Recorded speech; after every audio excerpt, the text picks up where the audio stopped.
السلام عليكم، مرحبا بكم في حلقة جديدة من كيفاش وعلاش.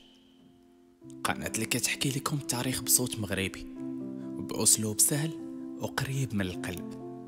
اليوم غادي نهضروا على واحد اللحظة قوية ومؤثرة في التاريخ العربي، لحظة سالت فيها الكلمات وبدا فيها صوت البارود، لحظة تسمات وتعرفات بالثورة الفلسطينية الكبرى اللي بدات عام 1936 وكملت حتى 1939.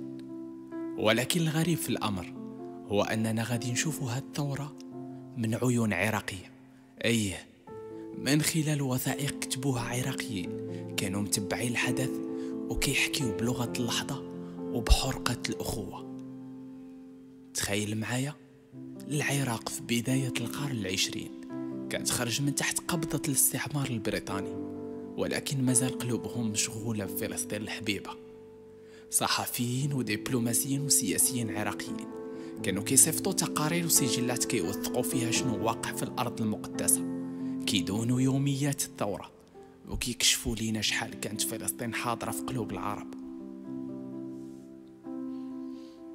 في هذا البودكاست غادي نرجعوا شوية اللور، غادي نحكيو كيفاش كانت بريطانيا كتشجع الهجرة الصهيونية وكتقمع الفلسطينيين، كيفاش الشعب الفلسطيني خرج في انتفاضات وغضب دافع على أرضه وهويته.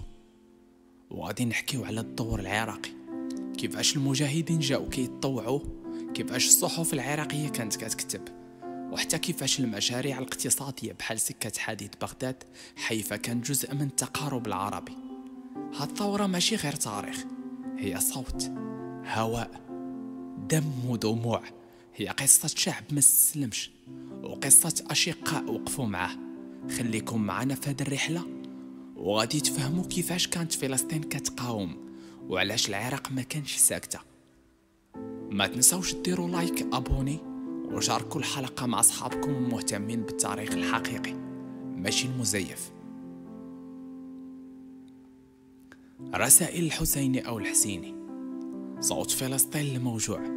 في بداية الثلاثينيات كانت فلسطين كتعيش تحت الاحتلال البريطاني والأرض حكمها مخططات استعمارية، خصوصا مع صعود الحركة الصهيونية اللي كانت باغا دير إقامة دولة يهودية على أرض الفلسطين الحبيبة. كان الشعب الفلسطيني كيقاوم بشجاعة، ولكن القيادة الفلسطينية ما كانتش بوحدها. كان محمد أمين الحسيني الرجل اللي كان كيتعتبر رمز للمقاومة الفلسطينية في ديك الوقيته. في وسط هذا الروينة وهذا الركام كان هو الرئيس اللجنة العربية العليا، وهي الجهة اللي كتمثل الفلسطينيين قدام السلطات البريطانية. الحسيني ما كانش بوحده في هذا الصراع، كان عارف أن نجاح هذه المعركة كيتطلب أكثر من احتجاجات ورفع رايات وشعارات. هادشي علاش توجه للملك الغازي الأول ملك العراق برسائل عامرة بالتبرزيط والمطالب. كتعتبر هذه الفترة من أصعب اللحظات في تاريخ فلسطين. كان الشعب العربي كيواجه تحديات بزاف بلا حساب وبلا عدد. كان الانتداب البريطاني كيفرض السياسة ديالو وكياخد مصير الأرض والشعب لمسارات مجهولة، لكن رغم الظلم والضغط بداو العرب فلسطين بإظهار نوع من القوة اللي ما يمكنش نتجاهلوها. وفي عام 1936 كانت الأمور وصلت لنقطة حرجة، كما كنقولوا طاح الفاس في الراس.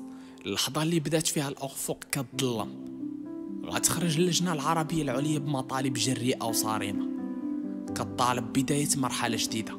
كان الهدف واضح، إنهاء سياسة الانتداب البريطاني. هادشي كيعني استعادة السيادة وإعادة الأمل للشعب ظل فترة طويلة تحت قيد الاحتلال سنوات بل عقود من الزمن. وكان من بين المطالب اللي قدموها إيقاف الهجرة اليهودية. هاد الطلب كان كيشكل تهديد وجودي ليهم، لأنه ببساطة في نظرهم هي محاولة لتغيير التركيبة السكانية في فلسطين. أما المطلب الثاني هو إلغاء القوانين الجائرة اللي كانت كتسلب حقوقهم والقيام بحماية الأرض الفلسطينية اللي كانت كتباع بأسعار بخسة، دراهم معدودة وكانوا فيها من الزاهدين. كان هذا النداء بمثابة لحظة تحول في تاريخهم، حيث غتبلور إرادة في مواجهة الاحتلال، ماشي غير هضرة وصافي، ولكن عبر خطة عمل واضحة وسقف مطالب كبير. العراق حليف غير متوقع. في نظركم شنو غيكون الجواب الملك الغازي؟ كيعتقد البعض منكم ان العراق في ديك الفتره كانت منشغله في الشؤون الداخليه ديالها وما مسوقاش شنو كيطرا على برا، لكن الحقيقه بعيده على هادشي. كانت العلاقه بين العراق وفلسطين اعمق مما كيظن بزاف ديال الناس.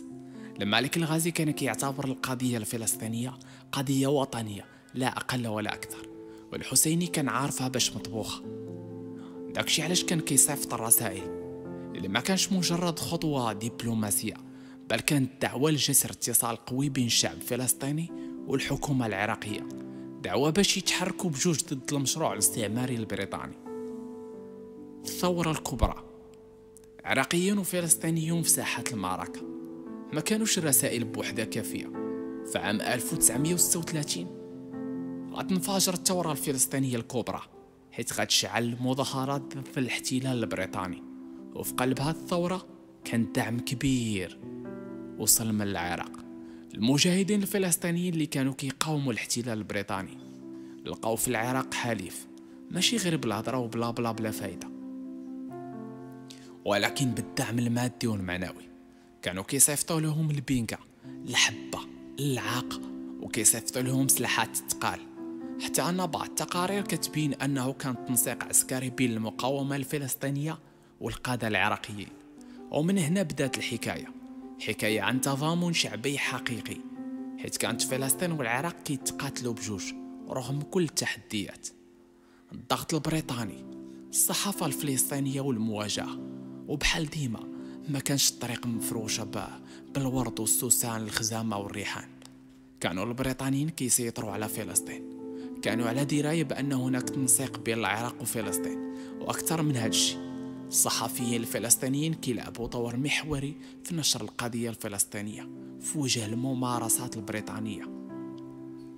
الحكومة البريطانية كانت في صراع مستمر مع الصحافة الوطنية الفلسطينية اللي كانت كتفضح كل المحاولات ديالهم لفرض السيطرة على فلسطين.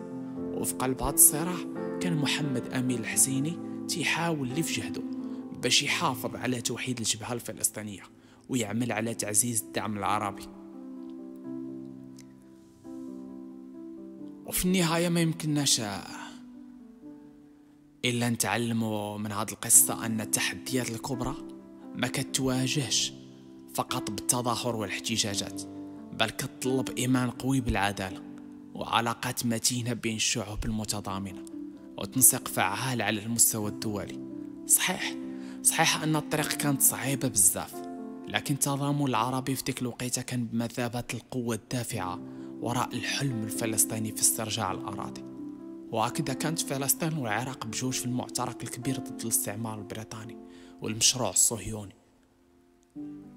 كتذكروا أن العرب كانت في ديك الفترة كانوا في الحقيقة أكثر من مجرد شعوب تتألم، كانوا شعوب تتحرك مع بعضياتها نحو حلم مشترك، العدالة، الحرية والاستقلال. كانت هذه قصة محمد أمين الحسيني الملك الغازي العراق وفلسطين، قصة تاريخية غنية بالعبر.